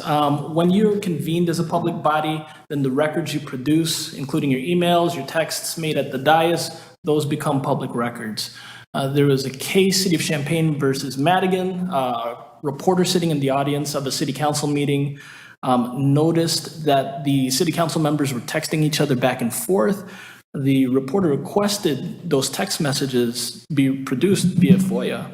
And so the court held that the city must provide those messages that were made during the city council's meeting. The Champaign case had been expanded by later cases, including the Better Government Association versus the City of Chicago. The main takeaways of that case are records are public if correspondence is sent to a majority of a quorum, and it is sufficient that the communications were either prepared for, used by, or received by, or in possession of the public body. The key lesson here is gavel to gavel, your records are public records, even if they're on your own private devices. Just be mindful of that if you're on your phones, for example. It appears as though the Illinois Supreme Court has not weighed in as of yet. These are appellate court cases. Yeah, I don't think they have. I don't know why that is. I don't know whether these were, anyone sought leave to appeal to the Illinois Supreme Court. But there's no contrary case law in the appellate courts on these. All right. Done with sunshine laws. I'm sorry. I have a question. Councilman Ross. The text message, though, would have to be pertaining to the public body's work. I mean, it couldn't gavel to gavel, but if right? I mean. Well, probably. Okay.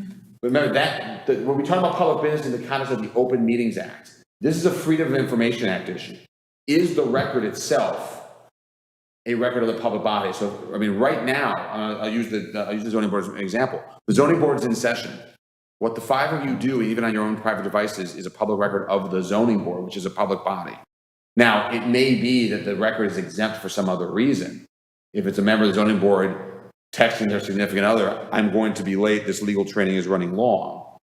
Maybe that's not something that, maybe there's an exemption for that, maybe not. But I would operate in the assumption that your texts and emails from the dais are potentially going to be disclosed. And even before you get there, if that were to happen, if we got a FOIA request, staff in our office have to come to you and say, we need you to get us your messages, your records, which you probably don't want to have to turn over, and you don't want to be in the position of saying that you won't. It's messy. So I will say, having gone down that road, courts have not quite explained what you do in that fact. How do you get the record off someone's private device? But again, I don't want to go, just like I don't want anyone to have to fight against OMA jail. I don't want to deal with this either. It's not a good look, even if we win. So safer course is just be very, very mindful what communications you're sending once the chair bangs the gavel. Is it just communication? It seemed to me in previous trainings you've brought up things like going to Google Earth to see the property while you're sitting here. So I don't know of a case that, yeah, that's a good question. I don't know. I don't know if there's a case that covers You've that. told us not to take field trips, and that Google Earth would be giving us information that wasn't presented before us. That might be a little different because FOIA is about documents that you possess. When you go on Google Earth, when I've gone on Google Earth, there's nothing that's stored on your computer. You're just kind of in the moment looking at an overhead map. And so that might be an answer. Maybe, but be careful. I mean, what you're doing on your device may well be, just be careful. That's all I can say. Well, I got 6 or 7 more meetings, so I'm not worried. I'm just worried about my colleagues. We're worried about you. Worried about it. All right, so Not that I'm counting how many meetings I have. we're going to jump to Robert's rules and procedural issues. I want to cover these. You all do a good job of this, but just a good refresher. Robert's rules are default. I love Robert's rules. They're a great way to run a meeting efficiently, especially when there's a controversial item and lots of people. There's, professional parliamentarians are slavish adherents to Roberts. We are not. I think that Roberts should be a good guide. And you have to sometimes give way either to what Illinois law requires or what common sense requires. But there are some good rules. So the chairperson is the presiding officer. They cannot make the motion. Your chairman is good about that. A motion has to be seconded in order to be ultimately debated and voted upon. Robert's rules say if you are the movant, you should not speak against the motion. It's just bad form. You can vote against the motion you make. And that may be either because you've been persuaded during debate that your motion was a lousy one, or maybe you made the motion a certain way for policy reasons. Maybe you wanted to make a motion to approve something and see it come out 0-7. That's perfectly valid. But if you're the movement, you should not speak against your motion. The seconder can speak against it. The reason for that, the seconder is, the movement is supposedly the proponent. They're the ones that really want to see the thing voted on. The secondary is just kind of like, yeah, I agree. This is something we should talk about. So the secondary has a lot less rules to follow in that regard. So are we doing it backwards? Because we usually go down the line and talk about our opinions and then we make a motion. You know what? The professional parliamentarians would say yes. They'd say, you've got to have a motion on the floor. That doesn't really work well for Illinois local governments. And it doesn't work well practically. And also, there's nothing wrong with the way you're doing it. So my answer to you is no, you're not doing it wrong at all. I happen to think that more times than not, having your discussion and perhaps your back and forth with an applicant is better than having the motion out there, because then the motion can be crafted accordingly. I've seen public bodies get a motion out there early, and then there's discussion, and then say, okay, well, now what do? We want to make 4 amendments to the motion or withdraw. It can. Yeah, no, I like the way we do it because sometimes it's clear that, they're not going to have the votes and they can. Plus, if you make a motion, you either have to vote on it or withdraw it, I would assume. Yeah, or it gets an amendments to motions, which are contemplated by Roberts. Those can be messy. I'm fine with what you're doing. You're doing a good job. You're not getting sued. You're doing a good job. Not going to. Wrong way. No May jail. Key distinction between a motion to continue and a motion to table. A motion to table is contemplated by Robert's rules. It is almost never applicable to an Illinois local government. Motion to table are really for legislative bodies, Congress, the General Assembly. The notion behind a motion to table is we have an agenda item, we need to set it aside temporarily because a matter of greater urgency has come up. We need to address that.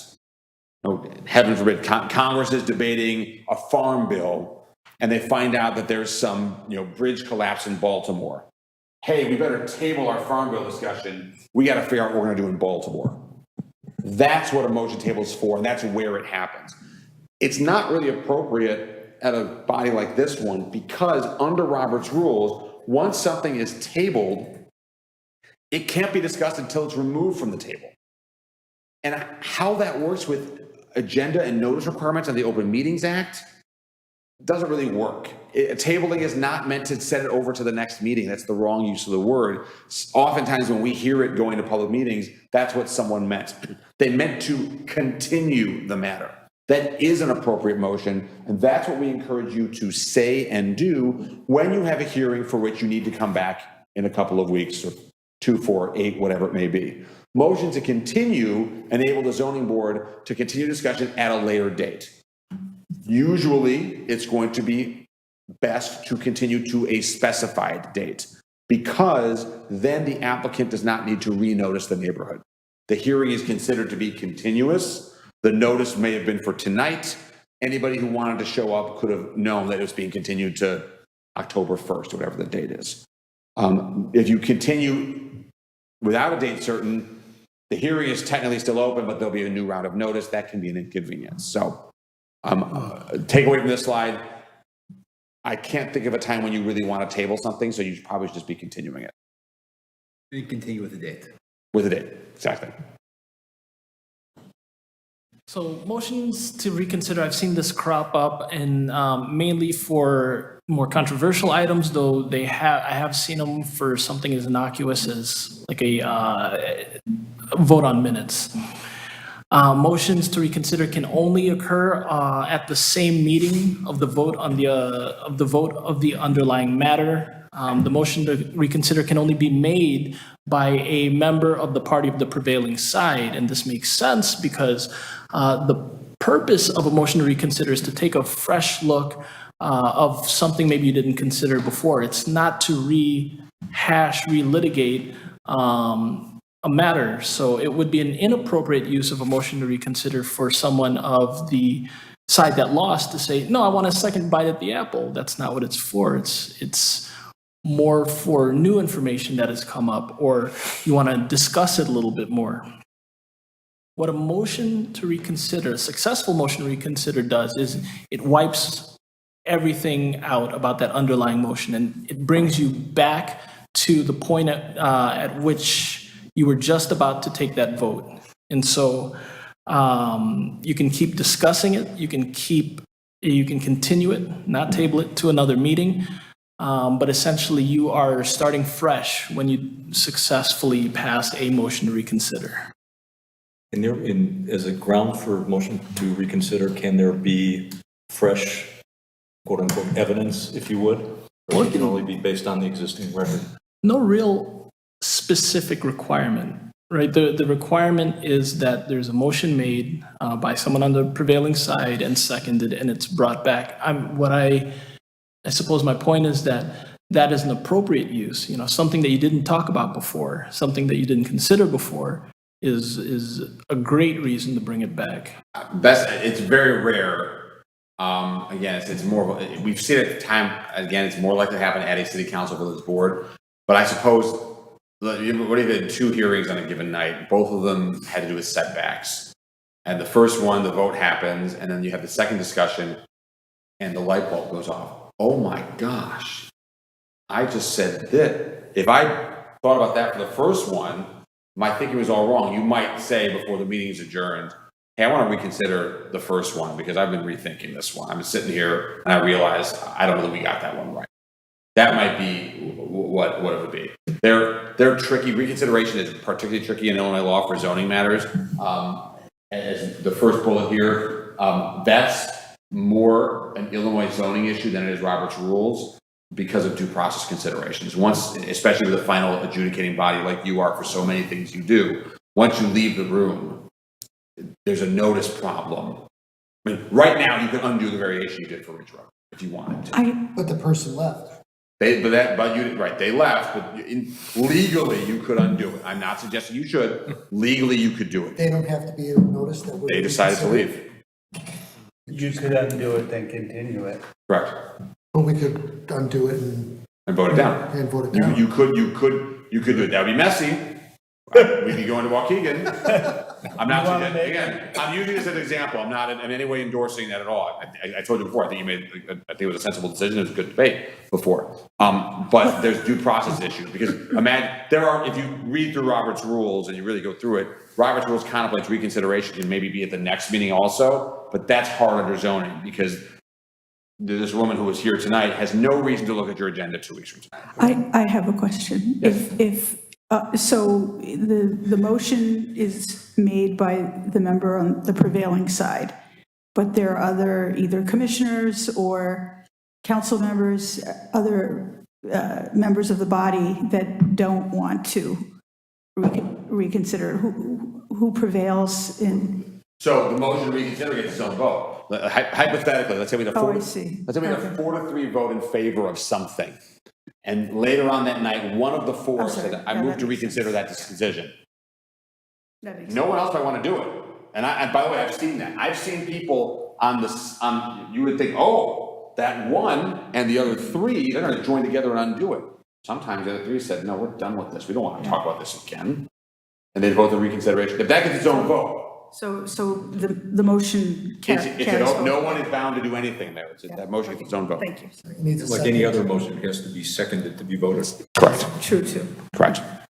All right, just jump into Clarendon and due process issues. Marcus. Yep. Transitioning to Clarendon, the implications of this Supreme Court case are massive, and what this case stands for is that interested parties in a zoning board of appeals hearing are entitled to due process rights.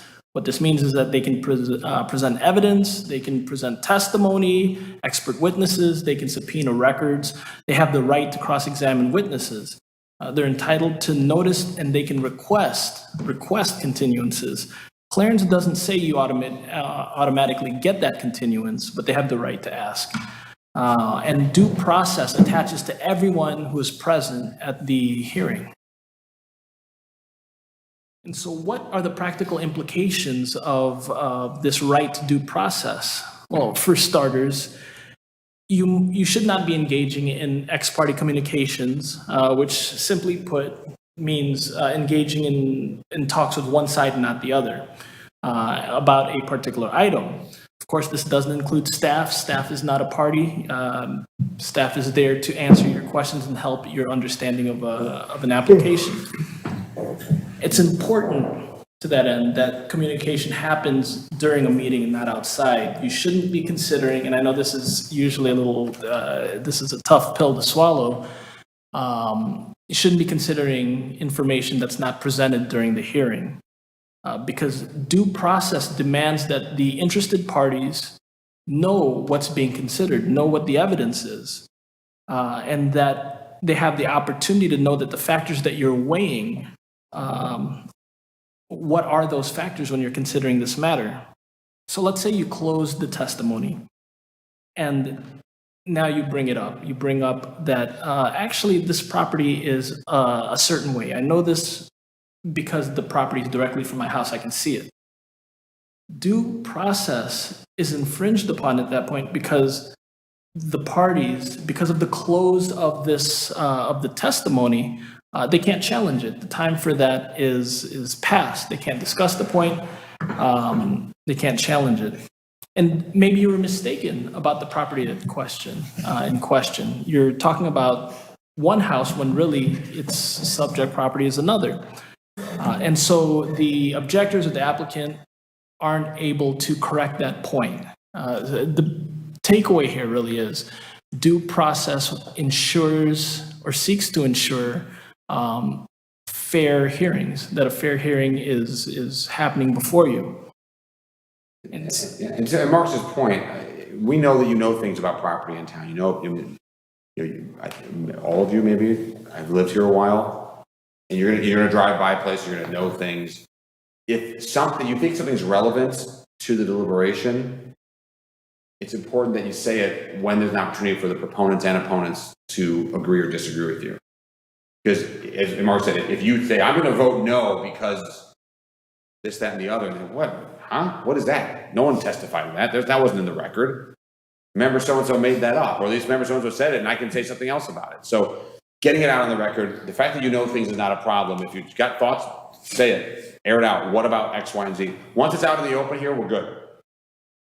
Make sense? All right, similar topic. Some of you have seen this slide before. It's a beautiful September day. You're at a barbecue, and your neighbor comes up to you and says, hey, you got a variation about Oak Street next week. I want to tell you my thoughts on it. What do you do?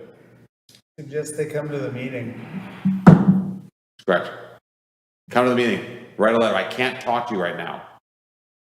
Whether they are the property owner or not, they may have no connection to it, or you think they have no connection to it, doesn't matter. Don't talk about it in that scenario. No good comes of that. Come to the meeting. You can't come next Thursday? Send a letter in. I'll give you Patrick's email. He'll put it as part of the record. That's the answer. Mentioned this a little bit, and this kind of wraps up the point I made a moment ago. You're not supposed to be doing your own investigation. You're not supposed to be going by the property and looking around. You certainly should not be trespassing the properties. That happened once. But I know that you can do your research, and you're going to know things. You're going to have questions. I know you're going to drive by the property. I'm going to tell you not to do it, and you're going to drive by the property anyway. Because What's the reason why not? I don't really. Because it's not your observations are not in the record. What you saw yesterday on Ridge Road is not in the record. So the best practice is you come here as a clean slate. You have the packet of information from staff. You have whatever the applicant gives you and says, whatever the other supporters and opponents give you and say. And that's what you're looking at. Isn't it the same as like knowing, you said you have knowledge of your block, or, it's the same kind of. It's the same idea. And again, I know that members of zoning boards and plan commissions will drive by the property because they're curious. Oh, you want to remove a heritage tree? I never noticed that oak before. I'm going to just go. You're going to do it. You're going to do it. I've given up on telling you not to do it, except don't do it. You're going to do it. So if you go by there and you see the property. Now we can't tell Cal he told us not to go by. Because every time he's here, he goes, I disagree. You should be able to go by. I would prefer you don't. But because I know someone will, it gets back to the point I made a moment ago. You know what? I drove by the house yesterday. I was in the neighborhood. And I noticed, hey, there's a problem, or I saw the garage was over, whatever it is. Again, air it out here. Applicant or opponent, what do you say to that? Now you're okay. I discourage you from because it's not, Marcus had the slide up before, it's not your job to make the case. It's not even your job to refute the case. You're calling balls and strikes. At the end of the day, you're making a vote. Did it meet our 8 standards or not? Or if it's an appeal, who's right? Joe Fontana or this other person? So you don't have to make the case for them. But if you have something on your mind that helps you make the case, say it here. I'm not sure. I think this might be relevant. People in the audience, tell me why it's relevant or not. That's the limit here. That's our recommended stopping point. So what happens when someone comes up during public comment and they say, I didn't receive anything, I didn't get notice on this. What do you do? And the answer to that is nothing. They are here, they're present at the meeting. The purpose of notice is to give someone an opportunity to be present to come to the meeting. So if they came to the meeting, notice was successful. They have no claim, they have no legal claim. Sometimes we might hear after a meeting, however, that they didn't get notice and that there is some sort of procedural problem. Someone didn't get a mailing that should have. If the error is egregious, the better path is to continue the case and to renotice it. Where it falls short of that, where it's not so egregious, we might leave that up to the applicant and let them know, okay, there is an if it's up to you if you want to continue, you continue at your own risk. If the request for relief is approved and the applicant begins to do work, maybe construction, and notice is found to be deficient in a circuit court decision and the board's decision was overturned, that is a risk that the applicant's going to have to weigh. Can I ask a question real quick? Yes. On the procedural aspect, so there is the 45 days after the decision is completed that someone can appeal a case, but that timeline doesn't exist for a procedural issue, or does it? Probably not, just 35 days. 35 days. Someone would probably have more running room if they had no knowledge of something, if they did not get notice.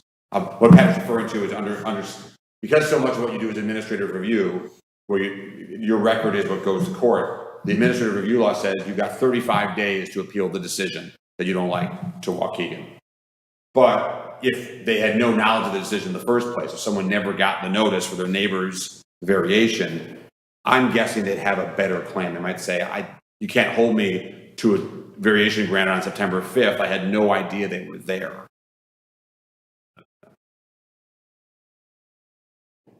So keeping consistent time limits is important.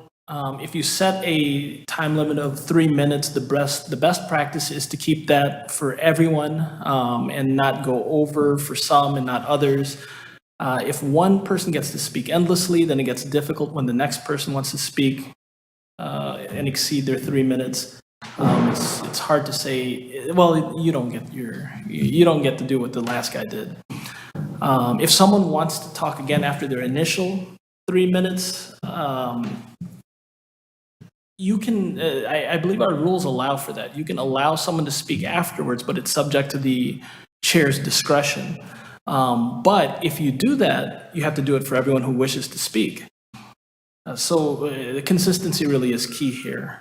This doesn't apply to the applicant. Applicant doesn't get 3 minutes to put on their case because it is their case.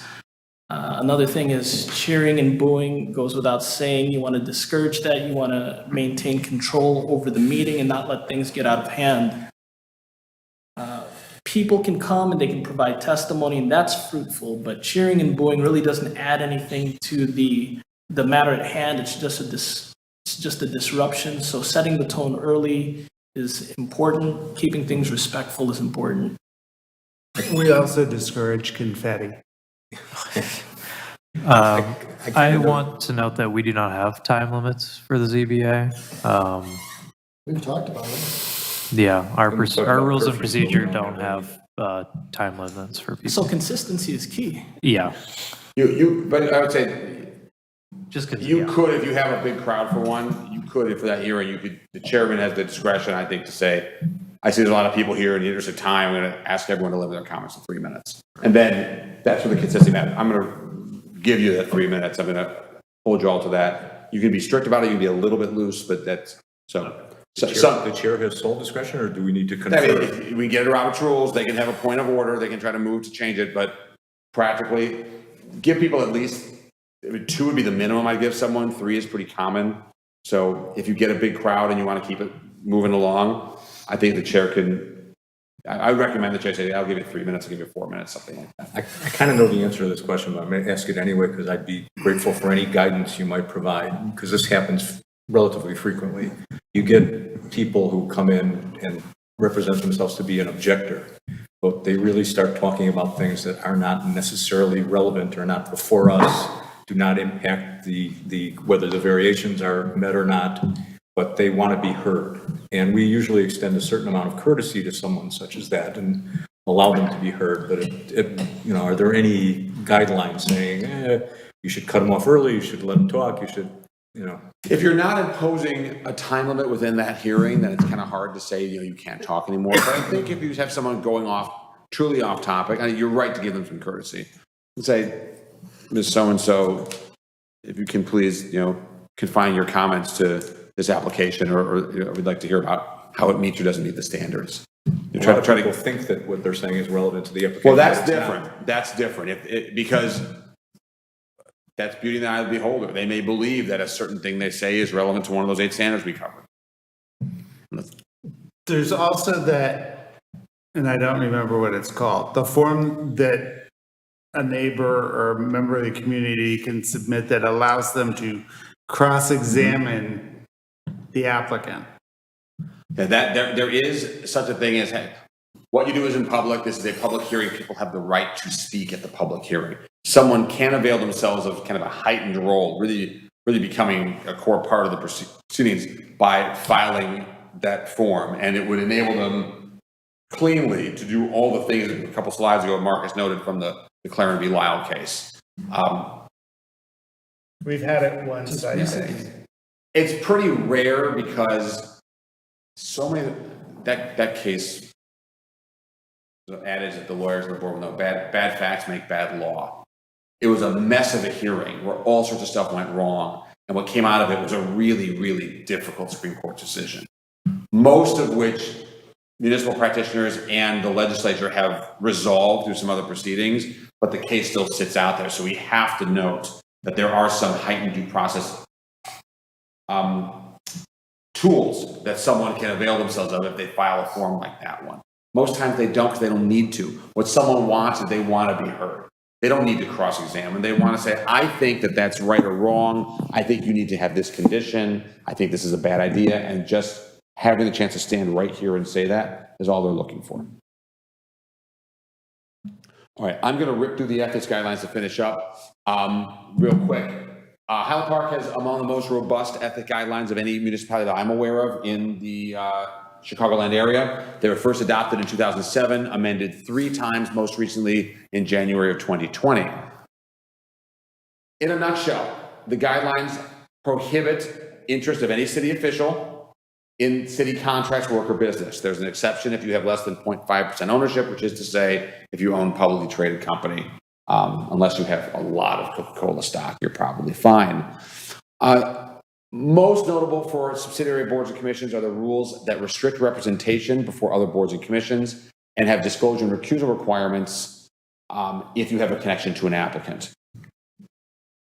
Disclosure, there's a few different categories, but generally you must disclose and recuse a relationship of one of these types, and there's a couple others. If you are currently representing the applicant on any matter, whether what's before you or not.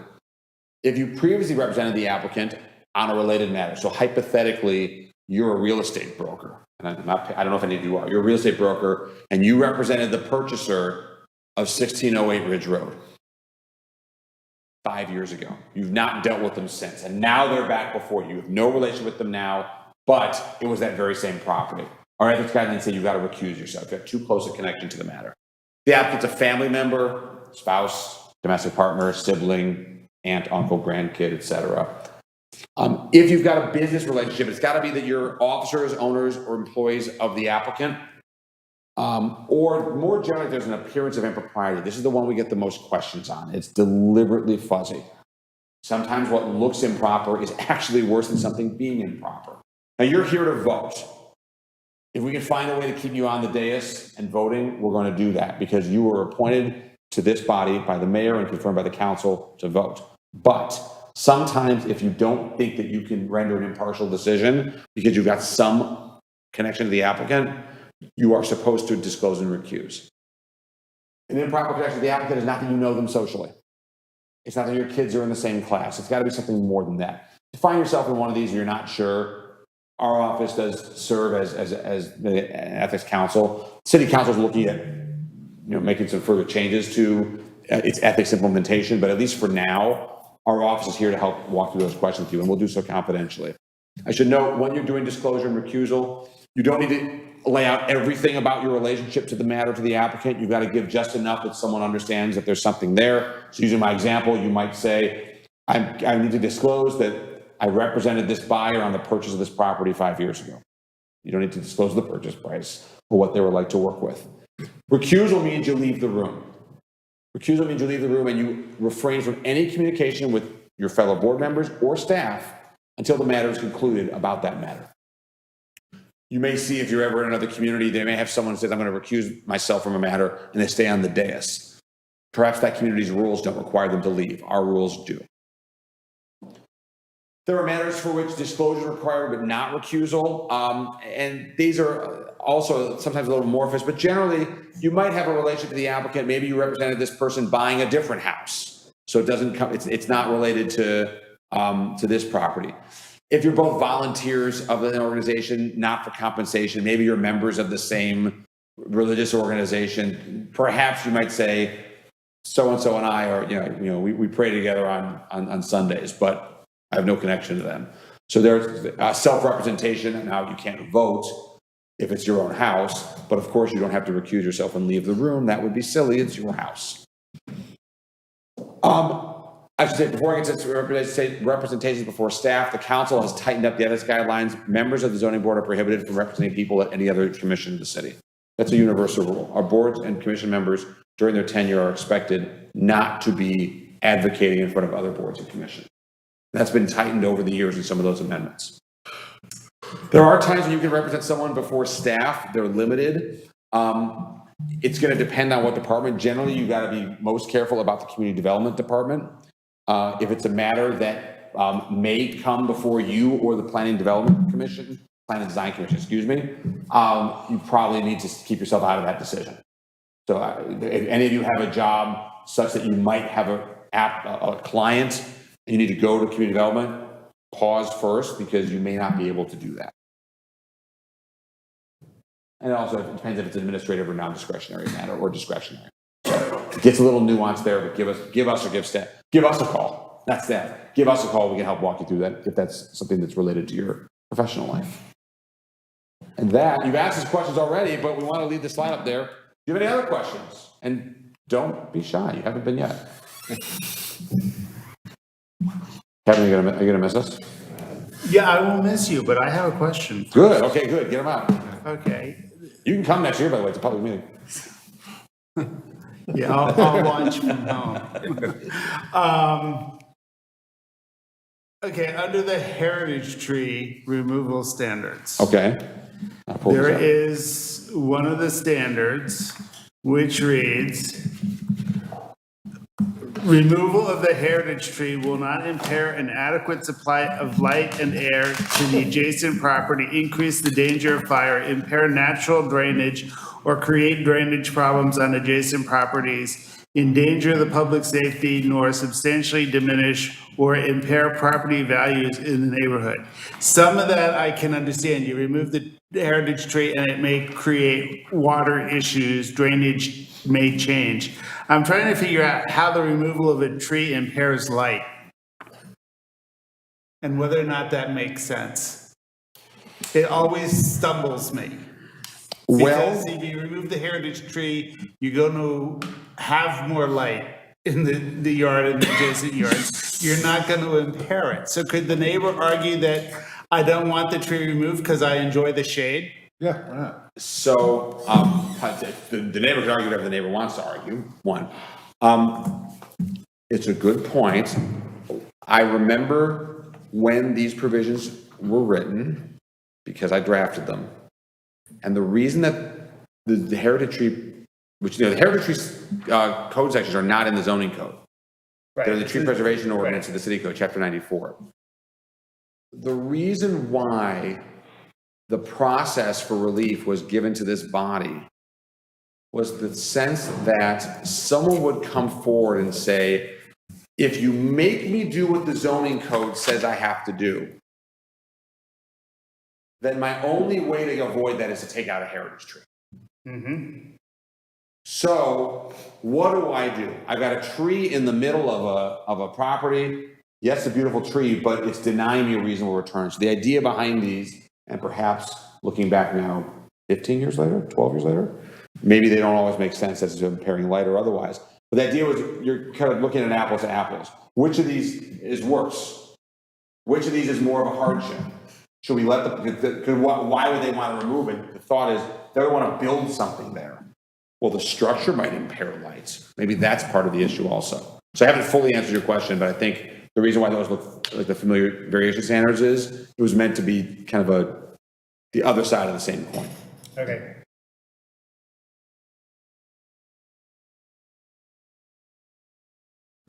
Other questions, thoughts? Sometimes when we are deliberating, we want to add I lost the word, thank you, a condition to an approval order. We motion it out, the options are, we motion it out, be very specific, and then the following days, I would make those edits and then drive over to the chair's house and then he could sign them. Okay. Correct? Is that That's a not- way yeah. to do it? Okay. It's It's just like, it's the balance of getting it done, but also I don't want to like mess up anything, and then the fact of like continuing versus trying to get it done in a meeting. I think that in those cases where maybe the conversation reveals that staff's draft order doesn't have everything it needs to, which happens, it's okay. It's the comfort level of the zoning board.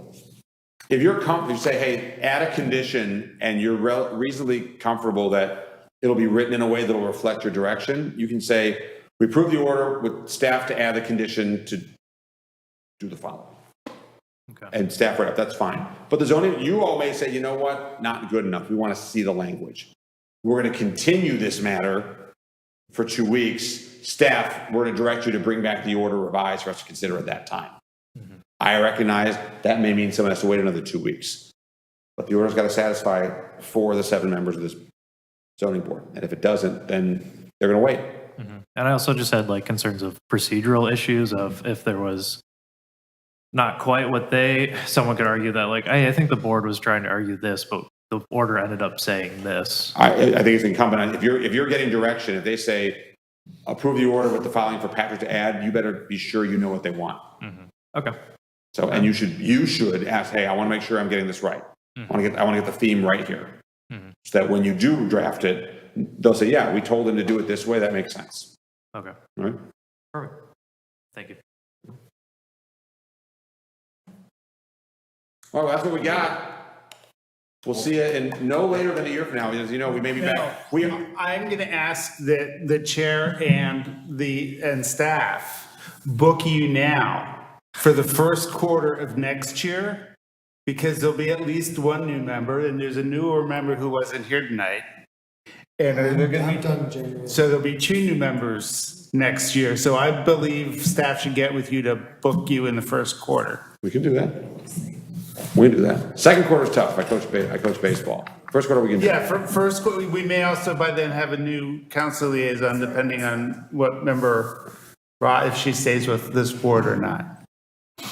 All right. Thank you all very She much. may be tired of us. Thank you, Hart. Thank you, Marcus. Thank you. No problem. All right, to wrap things up here, we're still in session. Everybody's wanted to do this. Back makes a motion to adjourn.